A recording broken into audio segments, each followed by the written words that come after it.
누구나도 다 좋아하는 종목, 그리고 모든 애널리스트들이 하나같이 탑픽으로 외치는 종목이기도 하고요. 이제 단점으로는 주가는 재미가 없다라는 게 팩트입니다. 화끈하기는 박현진 DB금융투자연구원님 모시고 말씀 나누겠습니다. 연구원님, LG생활건강 얘기해 주시기로 했는데요. 3분기 실적부터 조금 설명을 해 주실까요? 지난주에 실적 발표를 했습니다만은 연결 매출 같은 경우에는 2조 706억 정도, YOY로는 이제 5.4% 성장을 했고요. 영업이익은 3,277억으로 5% YOY 성장을 했습니다. 당사 추정 영업이익이나 아니면 시장 컨센서스 대비해서는 부합하는 아주 그냥 무난한 실적이었다라고 보시면 될 것 같아요. 화장품은 전년 동기 수준을 유지하는 정도, 상당히 선방을 했다라고 판단을 하고 있습니다. 그리고 음료는 3.7% YOY 달성을 했습니다. 얘네가 코카콜라 바틀러 사업을 하고 있는데, 코카콜라의 온라인 채널 성장 꾸준히 하고 있고, 그 에너지 음료의 선전으로 음료 영업이익률이 1.5%포인트 전년 동기 대비 개선이 됐습니다. 그리고 주목할 만한 점은 코로나19 확산 속에서도 그 화장품 면세 실적이 2%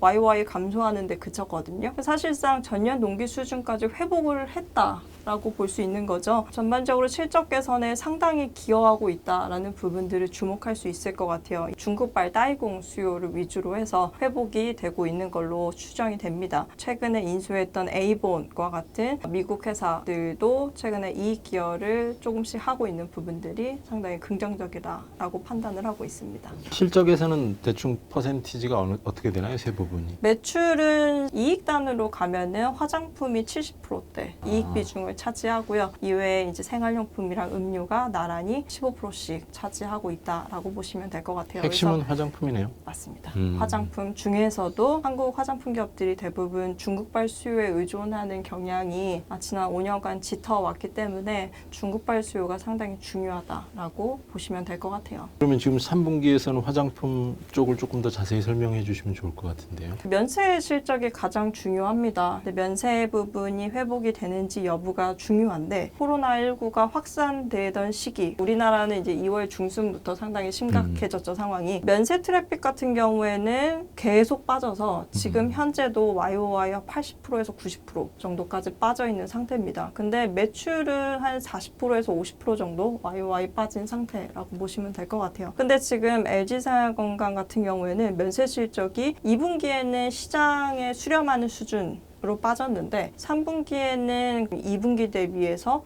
2배 성장한 4,800억 정도 매출을 달성을 했고요. YOY 비교를 해봐도 면세 매출이 거의 전년 동기 수준까지 회복이 됐어요. 중요한 거는 이제 앞으로 4분기 실적일 텐데, 이게 사실 3분기에 왜 이렇게 좋을 수 있었는지에 대한 이유를 좀 들여다보셔야겠죠. 결국은 두 축입니다. 중국발 따이공 수요가 조금씩 회복되고 있다라는 부분들을 들 수 있을 것 같고요. 따이공이 들어와서 사가나요? 들어와서 사가죠. 이런 코로나 시국에?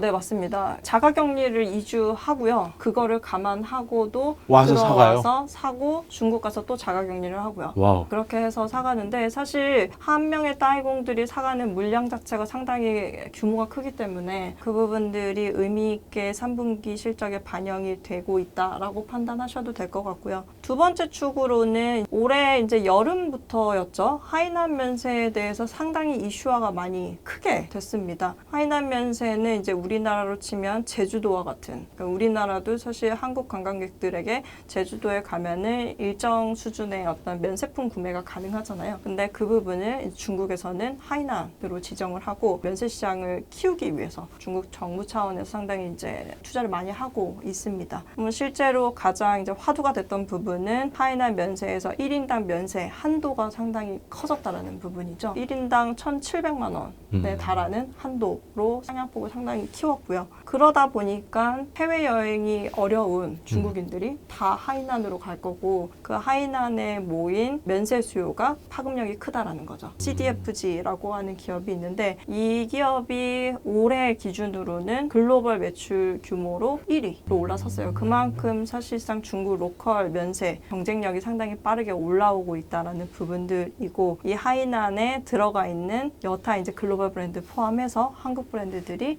이와 관련된 중국발 수요의 어떤 긍정 효과를 실적으로 실제로 반영을 하고 있다. 라고 정리를 하시면 좋을 것 같아요. LG생활건강에도 이제 가장 대표적인 브랜드로는 후라는 브랜드가 있죠. 한국을 대표하는 브랜드 중에 하나이기도 합니다. 현재 매출 비중을 가장 크게 차지하는 쪽은 후라는 브랜드고요. 4분기가 이제 관심일 텐데요. 투자자들은 어떻습니까? 가장 기대하는 부분은 이제 광군제가 있잖아요. 가장 큰 중국의 쇼핑 이벤트가 있고 광군제 때마다 한국 화장품들을 포함하여 대부분의 퍼스널 케어 기업들이 광군제 마케팅에 상당히 열을 올리고 있는 상황입니다. 아무래도 글로벌리 경제 소비 회복이 상당히 빠른 국가가 이제 중국이다 보니까 그 부분과 관련해서 좀 긍정 효과를 기대해 볼 수 있을 것 같고 중요한 거는 근데 오프라인보다는 중국도 마찬가지로 온라인에서의 성장이 상당히 강하다라는 부분을 기억을 하셔야 될 것 같고요. 시청자분들께서 궁금해하시는 건 그래서 사요 말아요.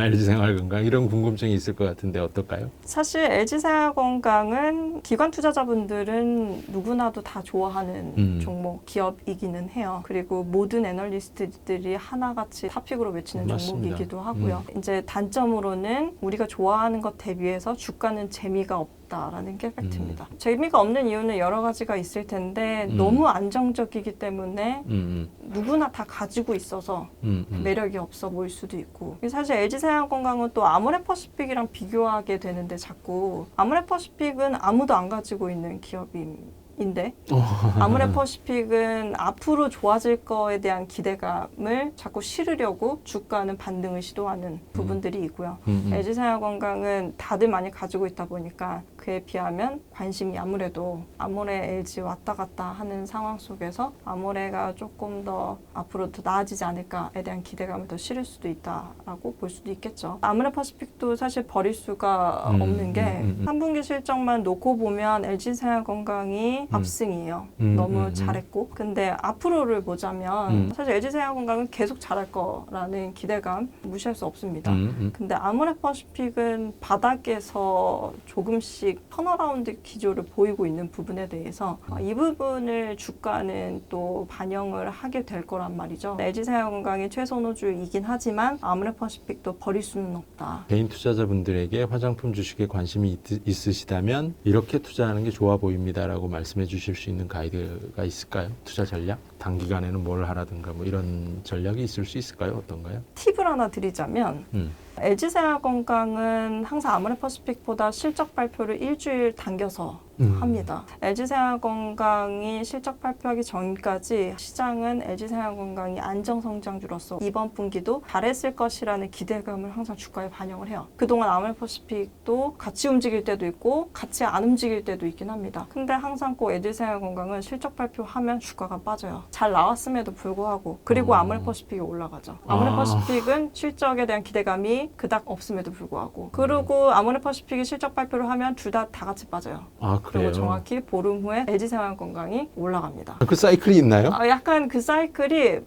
거의 최근 한 2, 3년 분기 동안 계속 좀 지속되었던 것 같아요. 이거는 사실 이제 매매에 대한 어떤 팁을 드리는 거고 중장기 펀더멘털리 좀 말씀을 드리자면 예. LG생활건강에 대해서는 상당히 안정성장주로서 3분기 실적도 상당히 잘했지만 4분기 그리고 내년 그림에 대해서도 상당히 좀 안정적으로 주가를 바라볼 수 있는 어떤 장점이 있는 반면에 단점이라면 주가가 단기에 뭔가 큰 어떤 수익률을 노리기에는 재미가 없을 수 있다. 쉽게 말해서 화끈한 재미를 주는 네, 종목은 맞아요. 아니다. 네. 혹시 배당도 있나요? 배당도 있습니다. 그러면 이건 중장기 안정적인 투자로는 매력적인 종목이긴 하네요. 네, 사서 오랫동안 묵혀둔다면.